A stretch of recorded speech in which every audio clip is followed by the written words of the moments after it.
I wasn't 6 months pregnant and getting high because I could stop and I just didn't want to. I understand that what I did was wrong. I understand that that probably saved my baby's life, but I still feel like there's some kind of something that can be done for the pregnant mothers that are incarcerated.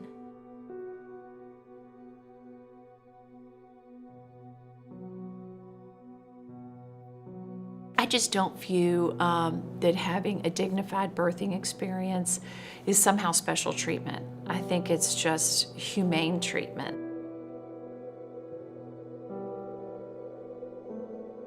Our jails were all built for men. How do you handle a female prisoner versus a male prisoner? We're incarcerating a bunch of women.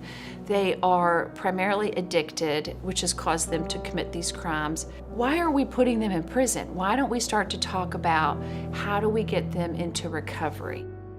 They took me into the hospital. You've got this khaki jumpsuit and you've got shackles on, and they throw a blanket over your lap. You can hear the chain on the shackles dragging from the wheelchair. They left me shackled to the bed after they gave me my epidural for a C-section. When I got back to prison, I got all my stuff and I went back to my dorm. They called my name to the office and I had to walk all the way to the administration building. Just had a C-section 3 days ago.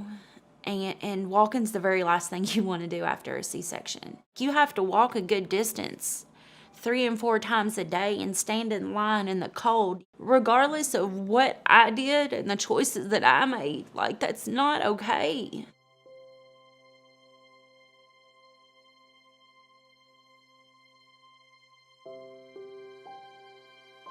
The job was not complete after Dignity won. There are still so many things that we needed to figure out relative to this population.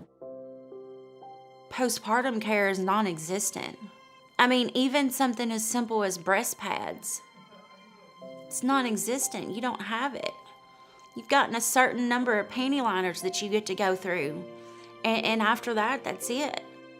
The truth is, when it comes to women, the majority of the women who go to jail are addicted to drugs. It's a disease. And so when we're trying to heal that individual from that addiction, and then you add a baby into it, you're just looking at a very different scenario. It's not black and white. It's not you committed a crime and you got to do the time. It's a gray area.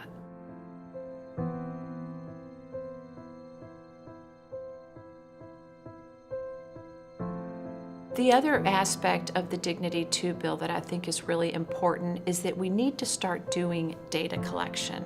How many are coming in pregnant? How many are being put into solitary confinement? How many are having babies that, you can go home after 2 days versus NICU care? What does our prenatal and postnatal care look like within that corrections facility? And just, generally, how are we treating them? But you can't make public policy better unless you have that data component. I think maybe just that open-mindedness to, hey, it's not a choice. Today I can make a choice not to get high, but it's hard to do it when you can't stop.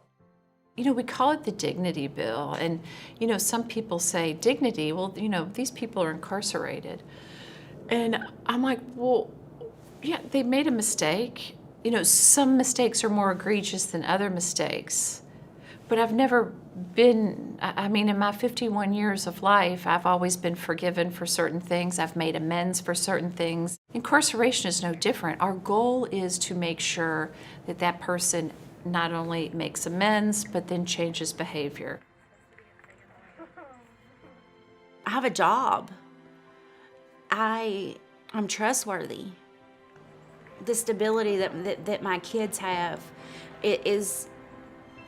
that means the most to me. Even though these people have had problems, we are going to be part of the solution in being thoughtful of how we promote corrections policy in the state.